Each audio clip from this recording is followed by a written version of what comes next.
আসসালামু আলাইকুম ওয়া রাহমাতুল্লাহি ওয়া বারাকাতুহু। কথা একেবারে সংক্ষিপ্ত, আমরা কি চাই? ফাঁসি চাই।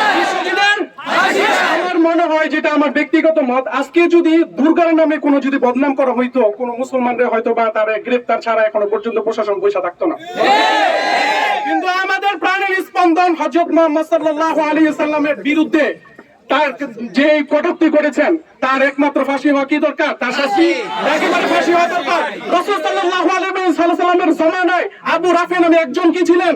একজন মুনাফিক, একজন বড় একজন আপনার হলো জাহেল ছিলেন, যিনি রাসূল সাল্লাল্লাহু আলাইহি সাল্লামের নামে কটূক্তি করেছিলেন।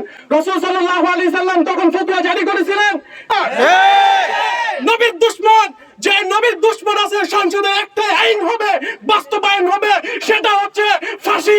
ফাঁসি ছাড়া আর কোনো আইন আমরা মানি না, মানতে পারি না। রাসূলের নামে কেউ যদি কোনো কটূক্তি করে, রাসূলের অবমাননা যদি করে, তাহলে আমরা তার জোর দাবি চালাই, তার একটাই শাস্তি হবে, স্যার টাইমসে জুতা কল্লা শরীর থেকে আলাদা করে দাও।